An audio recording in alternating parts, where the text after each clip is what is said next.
current situation in the country, a statement by Kwanza Alliance on the matter of artificial fuel shortage and the high cost of living crisis.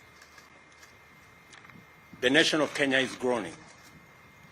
We are in collective anguish and economic crisis. The devastating effects of this current economic crisis is now manifest in the artificial fuel shortage and skyrocketing prices of basic food items. Millions of Kenyans are witnessing in bewildered agony as fuel pumps run dry and queues grow longer due to this artificial shortage, which has already disrupted the entire transport sector. Kenyans are now forced to dig deeper into their pockets for bus fare, and border operators are being driven out of business. The skyrocketing prices of food items have pushed the cost of living beyond the reach of millions of Kenyans.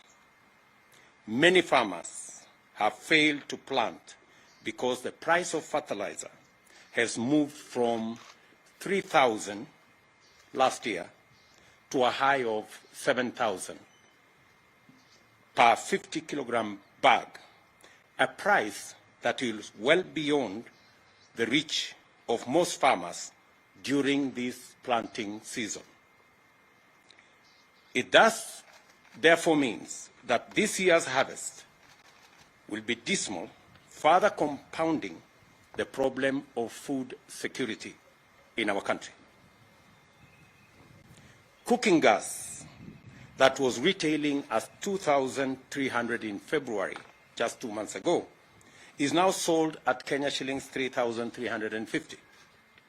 The price of 10 liters of cooking oil, which was retailing at 1,450, now is selling at 3,100.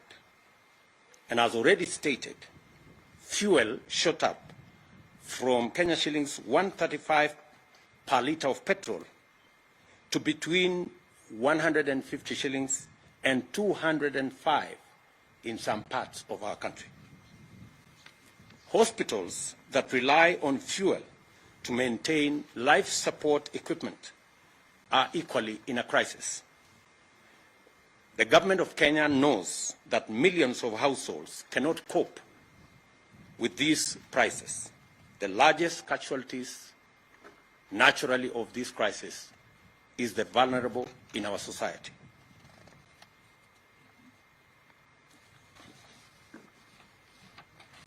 In the midst of the people's loud cries of agony, the silence of concerned government ministries is deafening, and their inaction is snowballing into a national catastrophe. Kenyans are calling on the National Treasury and the Ministries of Energy, Petroleum and Agriculture to address, among other issues, the following. Noting that there exists a consumer protection mechanism to cushion Kenyans from adverse fluctuation in fuel prices, this mechanism is financed by the taxpayer at the pump through the Fuel Levy Fund. We ask, where is the 39 billion shillings Petroleum Development Levy Fund meant for the fuel subsidy program as this crisis deepens?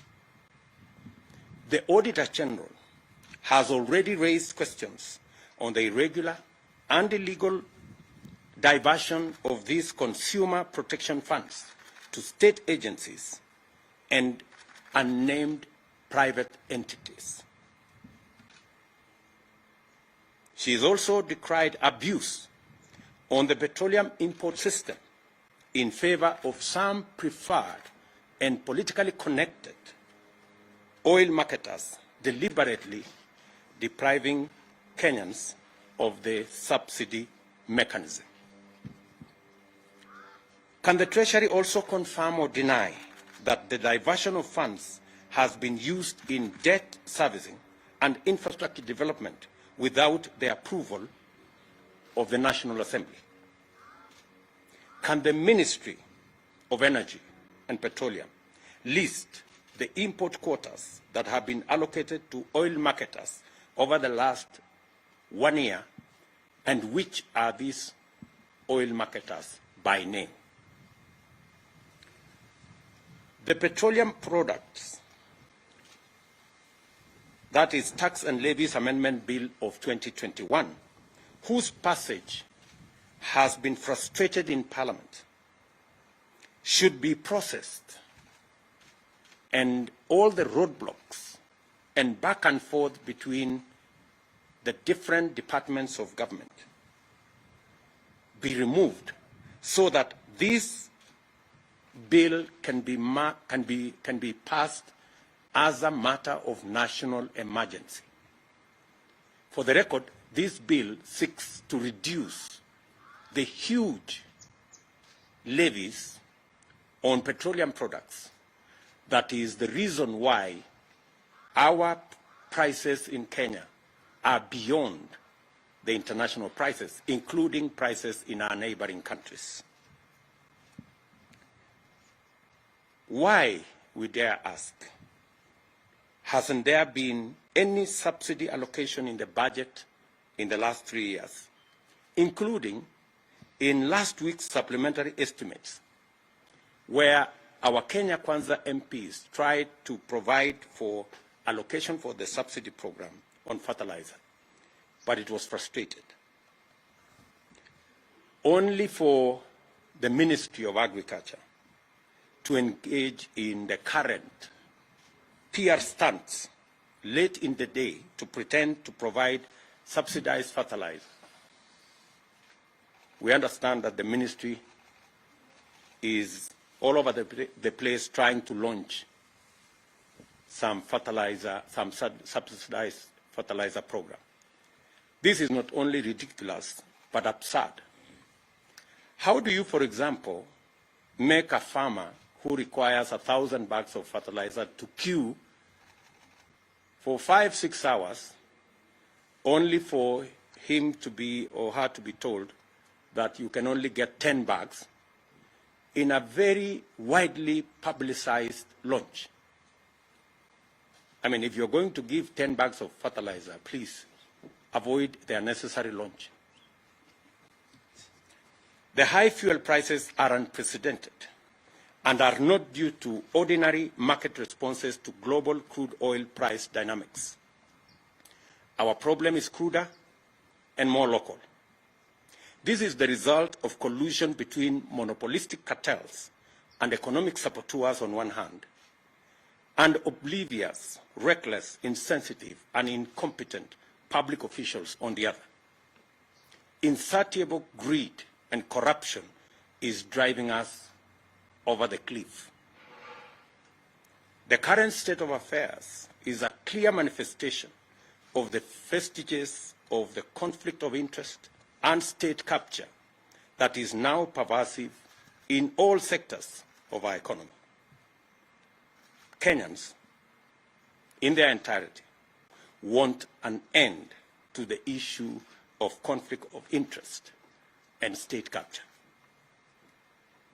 The casual and insensitive attitude to the plight of tens of millions of struggling Kenyans is a disturbing development that has emboldened cartels, which have taken over critical economic sectors and are now moving in top gear to capture the state.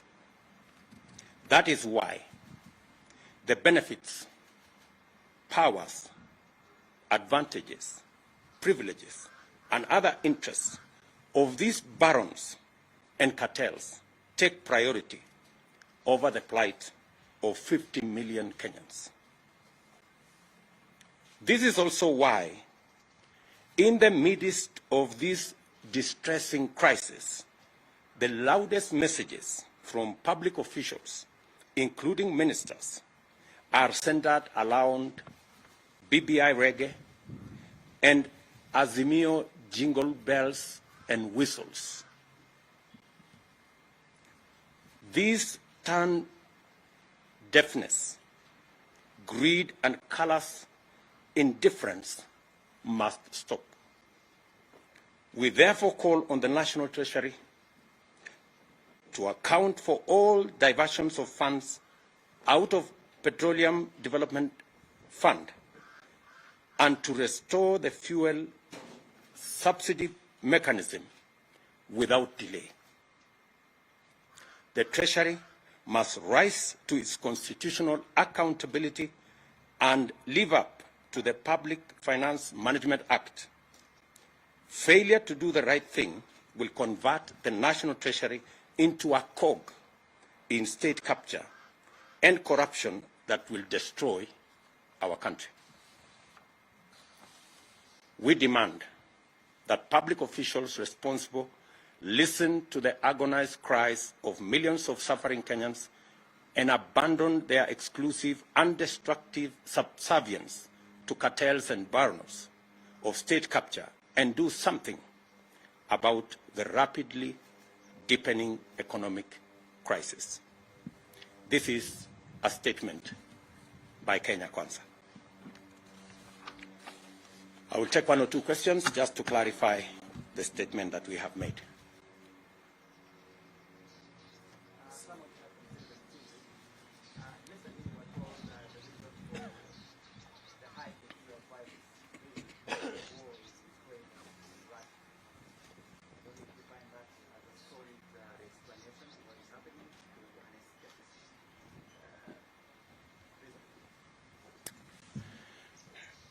The people telling us about Ukraine and Russia are also telling us that there is no shortage of fuel.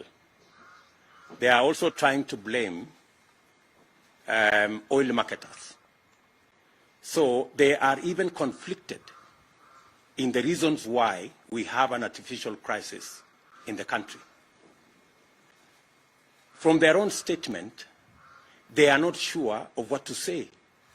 Is it because of the war in Ukraine, or is it because of the crisis with our oil marketers? Which is which?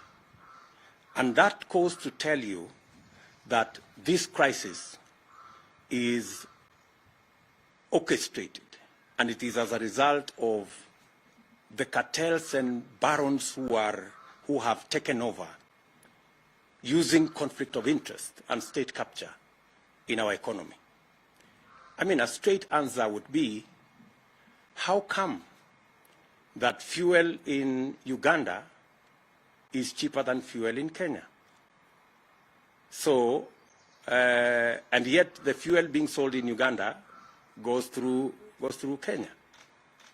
That tells you that that kind of explanation is escapist and has no basis whatsoever.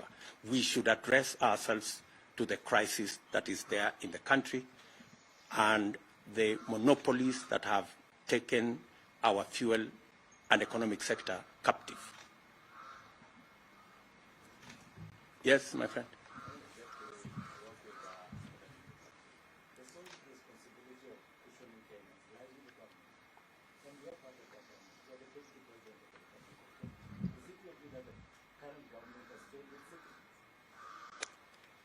Kiru, Yanet, you don't live in Kenya. I mean, honestly. You know as much as I do the situation in Kenya. You know that what was government is now like the opposition, and what was the opposition is now behaving like it is government. It is that confusion that has visited on the people of Kenya an accountability problem, because there are no more clear lines between the people in the opposition and the people in government, because greedy people who are supposed to be discharging their responsibility on the other side of government, because of greed, decided to come and become cartels and barons in government. So The responsibility we are discharging here is because we believe in the citizenship of our republic. This is somebody else's responsibility, but we are forced to do it because we have the interests of the nation at heart, and we want the right thing to happen in Kenya. We would have chosen to keep quiet, but the crisis in Kenya cannot allow us to keep quiet. Yes. So the President has signed a supplementary appropriation bill out of which section 34.4 billion to be released to oil market. Does this address your fears? You know, we are locking the stable when the horse has already bolted. We will see what will happen, because this should have been addressed before we got ourselves into the crisis that we are currently in, before the long queues and before the suffering that the country is going through. As a result of the fuel crisis, we have serious price fluctuations in all basic food items, because to a great extent they are dependent on the price. So, as we go around this, just you may want to know that that supplementary estimate was brought just last week. You know, the fuel crisis has been long in coming. And you actually don't need the supplementary estimate to be able to deal with this. There was already money in the Petroleum Development Fund. Where did that money go? As I have told you, the Auditor General has raised queries of the diversion of that money into illegally and unconstitutionally and irregularly into areas that shouldn't have been the function of money meant for fuel subsidy. So the question still begs, what happened to the Petroleum Development Levy Fund? Why was the money diverted in the first place? Why was it diverted to state agencies? Why was it diverted to private entities? By the time the Auditor General is raising questions, it tells you there are millions of questions on matters to do with conflict of interest, corruption, and possibly what we have always said, state capture. Are we done? Good. Thank you very much.